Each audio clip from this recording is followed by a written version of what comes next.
Puji Tuhan, Shalom Bapak Ibu dan Saudara sekalian yang dikasihi oleh Tuhan. Saat ini kita akan memulai ibadah kategorikal pendalaman Alkitab GPPS Jemaat Sawahan. Mari datang kepada Tuhan dengan hati yang sungguh-sungguh. Terima kasih Tuhan.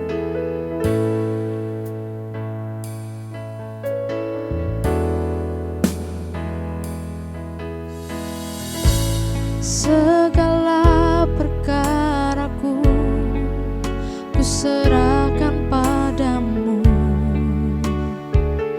Allah pembelaku. Segala kuatirku ku taruh di kakimu, Allah pemelihara.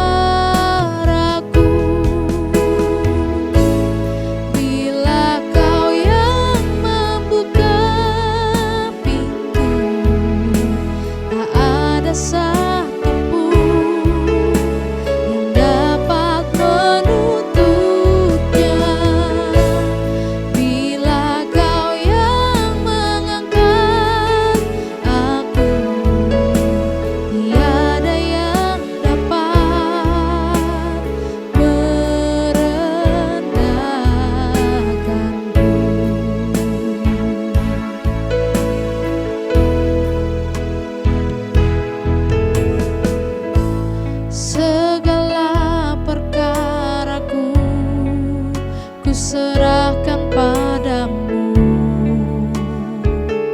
Allah pembelaku. Segala kuatirku ku taruh di kakimu, Allah pemelihara.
Haleluya, puji Tuhan. Bersyukur kita bertemu kembali dalam ibadah kategorikal pendalaman Alkitab. Puji Tuhan, mari kita akan membaca firman Allah di dalam Filipi pasal yang keempat, ayatnya yang ke-13. Demikian bunyi firman Tuhan. Segala perkara dapat kutanggung di dalam Dia yang memberi kekuatan kepadaku. Puji Tuhan. Filipi ini adalah sebutan untuk satu tempat. Sebut sajalah kota. Nah, kota Filipi ini dulunya bukan bernama Filipi, tetapi bernama Krenides. Nah, kata krenides ini itu diambil dari kata kreni. Dalam bahasa Yunani, kata ini berarti mata air. Nah, kemudian seiring dengan berjalannya waktu, kota Kreni ini atau Krenides ini berganti nama dengan Filipi. Nah, kata Filipi ini diambil dari nama seorang raja Makedonia yang bernama Filipus II.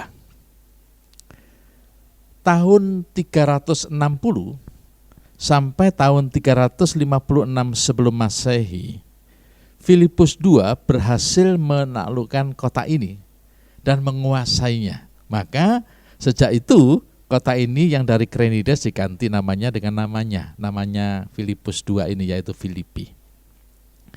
Nah, warga kota Filipi mayoritas adalah para budak dan veteran perang. Pada saat itu, hampir di tiap dasawarsa terjadi perang. Pada tahun 42 sebelum Masehi, terjadi peperangan antara Brutus yang berkolaborasi dengan Cassius melawan Antonius atau Augustus. Augustus ini banyak orang atau dikenal orang dengan nama Octavianus.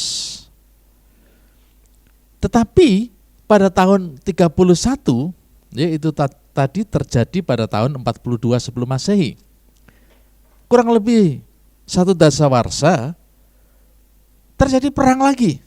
Nah, peperangan ini adalah peperangan antara Antonius dengan Augustus atau Octavianus. Mungkin mereka sudah tidak cocok lagi ya, sehingga terjadi bentrokan antara Antonius dan Augustus yang sebelumnya mereka berkolaborasi ya. Mereka menjadi satu, tapi kemudian berperang ya di tahun 31 sebelum Masehi. Nah, saat itu Antonius kalah. Otomatis Augustus atau Octavianus itu yang menang dan Augustus ini diangkat menjadi kaisar. Sedangkan para pendukungnya Antonius ini kan banyak. Ya. Nah, para pendukungnya inilah yang kemudian dibuang ke kota yang diberi nama Filipi ini. Sehingga di Filipi itu begitu banyak para veteran perang. Para veteran perang ini, yaitu pendukungnya Antonius, ya, berbaur dengan penduduk asli dari Filipi. Demikian pun yang lain pun juga begitu. Para pemimpin kota ini terjadi pembauran antara para veteran perang dengan orang-orang atau penduduk asli atau penduduk setempat asli. Nah, pada zaman Rasul Paulus, kelompok orang Yahudi ditemukan sangat sedikit sekali di Filipi. Jadi jumlah mereka tidak begitu signifikan, tidak begitu banyak. Dan yang menarik, jarang dijumpai rumah-rumah ibadah di dalam kota Filipi. Rumah-rumah ibadah lebih banyak dijumpai atau rumah-rumah sembahyang tepatnya di luar kota Filipi. Nah, pada zaman pelayanan Rasul Paulus, kota Filipi ini menjadi kota yang pertama dikunjungi. Ya. Ketika Rasul Paulus mengadakan lawatan ke Eropa. Nah, tahun 49, antara 49 sampai tahun 50, Rasul Paulus mendirikan gereja atau mendirikan jemaat Filipi. Nah, siapa sajakah yang ada yang berjemaat di Filipi ini, ya, di gereja di Filipi ini? Yang pertama adalah orang Kristen yang bukan Yahudi. Orang percaya yang bukan Yahudi. Kita bisa lihat itu di dalam Kisah Para Rasul pasal yang ke-16 ayat yang ke-32. Lalu yang kedua, yaitu orang-orang Yahudi yang sudah menjadi Kristen. Jadi yang pertama, jemaat di Filipi itu orang Kristen yang bukan Yahudi. Lalu yang kedua, orang Yahudi yang sudah menjadi Kristen. Dicatat di dalam Kisah Para Rasul pasal 16 ayat yang ke-13. Lalu orang-orang lain di luar itu, ya, disebut dengan orang-orang yang takut Tuhan. Kisah Para Rasul pasal 16 ayat yang ke-14. Nah, sejatinya, saudara, hubungan Paulus dengan jemaat di Filipi itu sebenarnya baik. Jemaat di Filipi memberikan dukungan untuk pelayanan Rasul Paulus. Biasanya dukungan ini, bantuan keuangan atau bantuan finansial ini diberikan melalui Epafroditus. Tetapi tidak bisa diakui dimanapun dalam kondisi apapun, ya, di dalam gereja itu pasti ada yang bertentangan.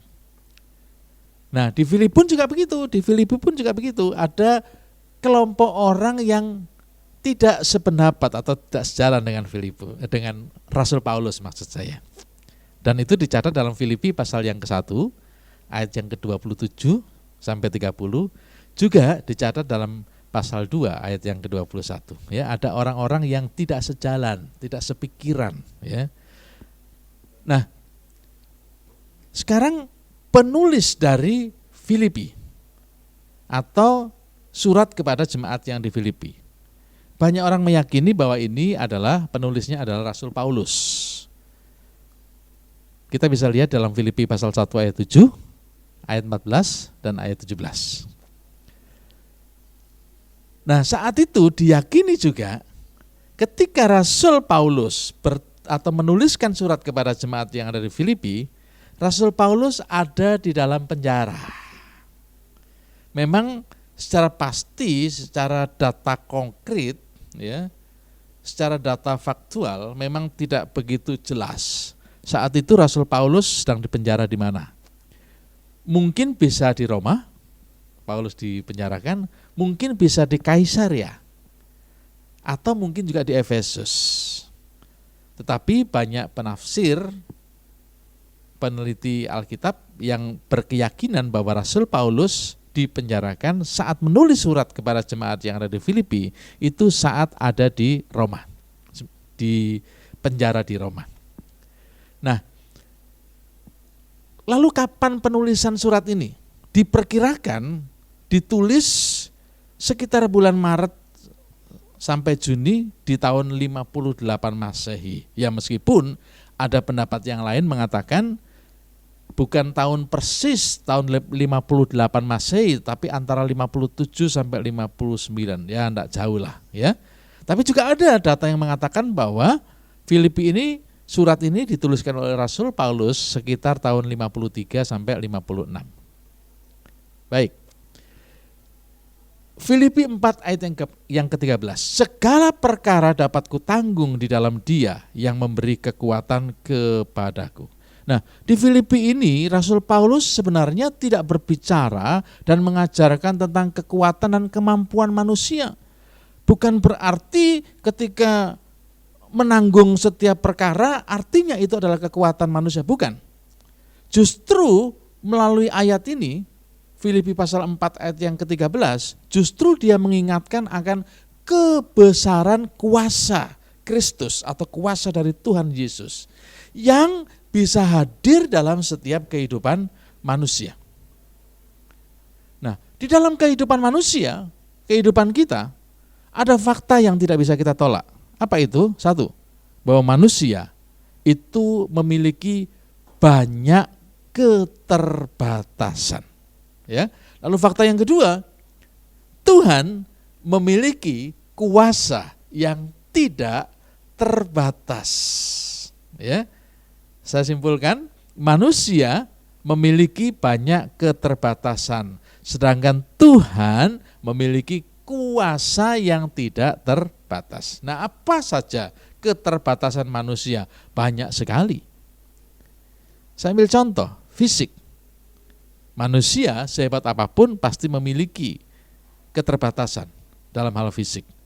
Fisik bisa lemah, fisik bisa sakit. Ya. Lalu keterbatasan apa lagi? Mental. Ya, kita manusia bisa menyerah, bisa putus asa, bisa putus atau patah semangat. Apalagi keterbatasan manusia, keterbatasan finansial. Uang, tabungan, harta kita bisa saja ludes, bisa saja habis. Lalu berikutnya yang sangat penting adalah manusia punya keterbatasan lagi, yaitu apa? Logika. Kita tidak bisa menangkap hal-hal yang tidak masuk akal. Kita tidak bisa memprediksi masa depan. Itu adalah keterbatasan logika manusia. Dan banyak lagi keterbatasan-keterbatasan yang lain. Sehingga sekuat atau sehebat apapun, siapapun kita, tetap memiliki yang namanya keterbatasan. Nah, keterbatasan inilah yang kemudian membuat manusia menjadi takut, menjadi lemah, menjadi lelah, bahkan stres. Bahkan sampai tidak sanggup lagi untuk berjalan kembali menjalani kehidupan ini. Dan ini terjadi kepada siapapun. Jadi kita perlu menyadari bahwa keterbatasan-keterbatasan ini bisa muncul bukan karena sesuatu yang besar. Ya, kita perlu menyadari bahwa bukan hanya masalah-masalah yang besar saja yang bisa melemahkan kita, masalah yang kecil pun bisa saja melemahkan kehidupan kita. Kenapa begitu? Ya karena memang kita manusia yang serba terbatas. Nah, kondisi yang ada di sekitar kita pun bisa membuat kita menjadi lemah. Bisa membuat kita karena begitu lemahnya sampai membuat kita menjadi stres. Oleh sebab itu, kita perlu kekuatan di luar kekuatan kita, yaitu kekuatan yang tidak terbatas. Kekuatan yang tidak terbatas itu datang dari siapa? Dari alam? Pasti tidak. Ya. Alam itu ada yang menciptakan, kan begitu, ada yang mengadakan. Apakah kekuatan yang tidak terbatas itu datangnya dari manusia atau orang-orang pintar? Ya tentu tidak, karena setiap manusia pasti ada keterbatasannya. Ya, siapapun manusia memiliki keterbatasan, tetapi Tuhan memiliki kuasa yang tidak terbatas. Hal ini yang membuatnya sanggup untuk memberikan pertolongan kepada kita. Sampai kepada pergumulan masalah, problem terbesar atau sebesar apapun yang kita hadapi. Tetapi harus kita ketahui bahwa tidak ada masalah yang terlalu besar yang tidak sanggup diselesaikan oleh Tuhan kita. Bahkan masalah dosa, masalah terbesar dari manusia, itu sudah diselesaikan oleh Tuhan. Dan tidak ada waktu sedetik pun di mana Tuhan akan meninggalkan kita. Ini perlu kita catat, perlu kita ingat. Tidak ada pemeliharaan yang sempurna selain yang dikerjakan oleh Tuhan kita. Tidak ada hikmat yang melampaui hikmat dari Tuhan di dalam mengatur kehidupan kita sampai ke masa depan kita. Segala perkara dapat kutanggung di dalam Dia yang memberikan kekuatan kepadaku. Paulus hendak mengajarkan kepada jemaat yang ada di Filipi, termasuk juga kita yang mendengar, yang melihat saat ini, bahwa gereja yang ada di Filipi sebenarnya adalah gereja yang baik-baik saja. Ya, itu kita bisa melihat di Filipi pasal 1 ayat 5, pasal 4 ayat yang ke-10 kita bisa melihat banyak pujian dari Paulus untuk jemaat yang ada di Filipi. Ya, untuk yang ada di Filipi. Nah, segala perkara dapat kutanggung di dalam Dia yang memberikan kekuatan kepadaku. Segala perkara di dalam bahasa Yunani dituliskan dengan kata panta. Segala sesuatu. Panta ini artinya segala sesuatu. Jadi segala sesuatu ini tidak hanya hal-hal yang kecil termasuk hal yang besar. Segala sesuatu ini tidak hanya hal-hal yang besar tapi juga hal-hal yang kecil. Tetapi ada yang menarik lagi. Di dalam terjemahan bahasa Inggris, hampir di seluruh terjemahan bahasa Inggris, kata segala perkara ini dituliskan dengan kata segala hal atau segala sesuatu. Atau dalam bahasa Inggrisnya ditulis all things. Jadi segala perkara atau panta dalam bahasa Yunaninya atau all things dalam bahasa Inggrisnya segala hal. Nah, segala perkara dapat kutanggung. Kata kutanggung di sini diambil dari kata ischuo dalam bahasa Yunani, yaitu memiliki kekuatan atau kemampuan. Paulus mengatakan kepada jemaat yang ada di Filipi bahwa ia memiliki kemampuan untuk menghadapi berbagai masalah. Baik masalah yang kecil maupun masalah yang besar. Baik masalah berupa masalah-masalah yang positif maupun masalah yang negatif. Masalah yang negatif maupun masalah yang positif. Masalah-masalah yang menyakitkan maupun masalah-masalah, kalau boleh saya katakan masalah, yaitu berkat. Segala perkara dapat kutanggung, I can do all things. Segala hal dapat kulakukan. Nah, kalau di ayat sebelumnya, ayat 11 dan ayat 12, dikatakan begini, kukatakan ini bukanlah karena kekurangan, sebab aku telah belajar mencukupkan diri dalam segala keadaan. Aku tahu apa itu kekurangan, dan aku tahu apa itu kelimpahan. Dalam segala hal dan dalam segala perkara, tidak ada sesuatu yang merupakan rahasia bagiku, baik dalam hal kenyang maupun dalam hal kelaparan, baik dalam hal kelimpahan maupun dalam hal kekurangan. Nah, seringkali kita beranggapan bahwa segala perkara dapat kutanggung itu khusus hal-hal perkara-perkara yang negatif, masalah, problem, kesulitan, sakit penyakit, atau yang lain-lain setara dengan itu. Tapi sebenarnya segala perkara dapat kutanggung ini termasuk juga perkara-perkara yang mendatangkan sesuatu membuat kita lebih, yaitu berkat-berkat, mungkin kedudukan, promosi. Ya, Rasul Paulus mengatakan segala perkara dapat kutanggung termasuk ketika dia dalam keadaan kelaparan, termasuk dia dalam keadaan kenyang. Jadi apapun yang kita hadapi saat ini, Tuhan memberikan kekuatan untuk bisa menanggungnya. Dan kita berkata, saat ini belajar berkata, Jangan berkata, masalahku berat, masalahku sulit, masalahku yang begitu rumit seperti ini, aku tidak sanggup, aku tidak kuat. Ingat, segala perkara bisa kita tanggung bersama dengan Tuhan yang memberikan kekuatan kepada kita. Mungkin ada yang pernah mendengar bahwa saya pernah suatu kali terkena COVID-19. Dan ketika ada dalam kondisi seperti itu, saudaraku yang dikasihi Tuhan, ada begitu banyak hal. Saya belajar tentang Filipi pasal 4 ayat yang ke-13 ini. Ketika saya dalam keadaan itu, sudah otomatis saya harus berbaring dengan tidak berdaya di rumah sakit. Artinya apa? Artinya saya tidak bisa melakukan apa-apa. Dan tidak kebetulan juga pada saat itu, ya, anak saya yang bekerja itu harus dinonaktifkan, ya karena pandemi itu. Kedua anak saya mengalami itu semua. Sehingga apa? Saya dalam kondisi sakit, anak saya tidak ada income sama sekali, saya tidak bisa berusaha, istri saya juga tidak bisa melakukan sesuatu. Dan ini sesuatu yang besar. Tetapi Tuhan menyatakan kuasanya begitu ajaib. Sungguh, Tuhan tidak pernah meninggalkan saya.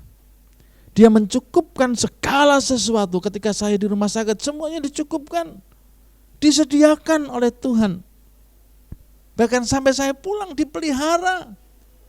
Saya kemudian diperiksa dan kemudian hasil tes swab semuanya negatif. Ya, itu semuanya karena perkara yang besar bisa saya tanggung bersama dengan Tuhan. Bersama dengan Dia yang memberikan kekuatan kepada kita. Segala perkara dapat kutanggung di dalam Dia yang memberikan kekuatan. Kapan itu bisa terjadi atau seperti apa? Segala perkara atau segala sesuatu, all things, bisa kita tanggung. Ingat, ya, kita akan baca lagi di ayat itu. Segala perkara dapat kutanggung, perhatikan kata ini, di dalam Dia. Ini menariknya. Segala perkara dapat kutanggung bukan karena kekuatan kita, tetapi segala perkara dapat kutanggung di dalam Yesus, di dalam Kristus. Coba kita membaca dulu dalam Yohanes pasal 15 ayat yang kelima. Ya. Akulah pokok anggur dan kamulah ranting-rantingnya. Barang siapa tinggal di dalam aku, yaitu di dalam Yesus, dan aku, yaitu Tuhan Yesus, di dalam Dia, ia berbuah banyak. Perhatikan ayat ini lagi. Sebab di luar aku, di luar Yesus, kamu tidak dapat berbuat apa-apa. Ingat kesimpulan saya, ya?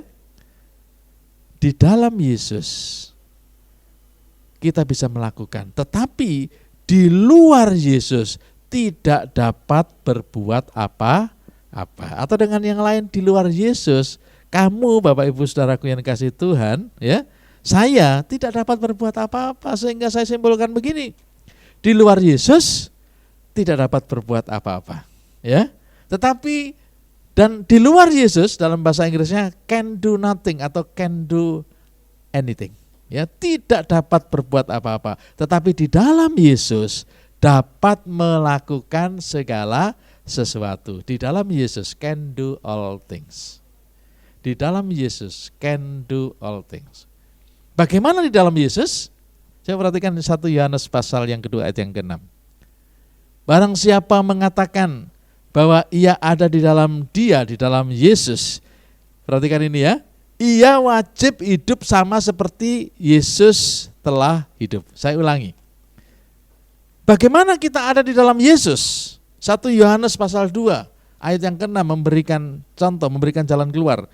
Barang siapa mengatakan bahwa ia ada di dalam Yesus, ia wajib hidup sama seperti Yesus. Jadi di dalam Kristus itu artinya kita memiliki hidup dan kehidupan seperti Yesus.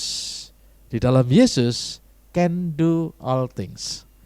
Dia juga memberikan kekuatan dalam menghadapi apapun.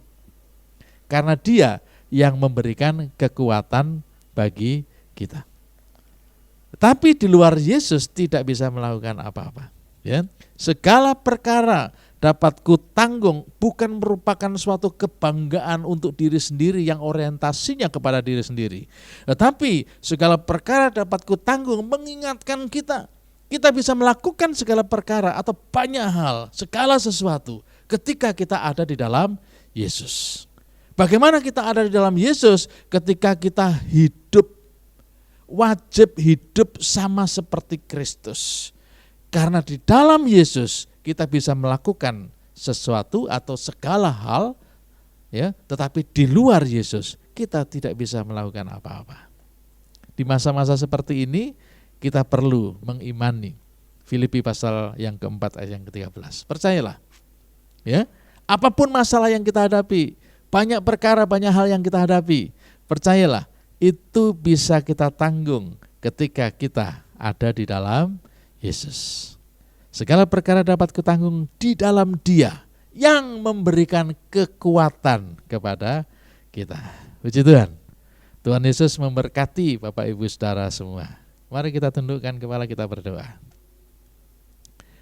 Bapa, mengucap syukur kepadamu, malam hari ini kembali Engkau berbicara kepada kami secara pribadi melalui kebenaran firman yang sudah kami dengar. Bapa, kami percaya Tuhan, apapun masalah yang kami hadapi, segala perkara yang kami hadapi, kami percaya Engkau yang akan memberikan kekuatan sehingga kami mampu menanggungnya. Kami bisa keluar dari setiap masalah yang kami hadapi. Kami bisa menanggung segala perkara-perkara yang berat yang menimpa di dalam kehidupan kami. Dan semuanya bisa kami tanggung di dalam Engkau ya Tuhan yang memberikan kekuatan kepada kami. Berkatilah seluruh saudara-saudara kami yang menyaksikan program ini, berkati dimanapun berada. Dan biarlah firman ini sungguh-sungguh berkuasa ada dalam setiap kehidupan kami, menjamah setiap kehidupan kami. Terima kasih Bapa, terima kasih Tuhan Yesus. Dan sekarang Bapak Ibu Saudaraku yang dikasihi Tuhan, Terimalah berkat dari Tuhan. Tuhan memberkatimu, Tuhan melindungimu. Tuhan menyinarimu dengan wajahnya dan memberikanmu kasih karunia. Tuhan menghadapkan wajahnya kepadamu dan memberikanmu damai sejahtera. Anugerah dari Allah Bapa, cinta dan kasih dari Tuhan kita Yesus Kristus, penyertaannya melalui Roh Kudusnya menyertai kita semua malam ini dan bahkan sampai selama-lamanya. Sampai Tuhan Yesus Kristus datang kali yang kedua. Mari kita terima berkat Tuhan dengan penuh ucapan syukur di dalam nama Tuhan Yesus Kristus. Semua yang sudah menerima berkat Tuhan, bersama-sama dengan percaya kita berkata, amin. Puji Tuhan. Selamat malam. Tuhan Yesus memberkati.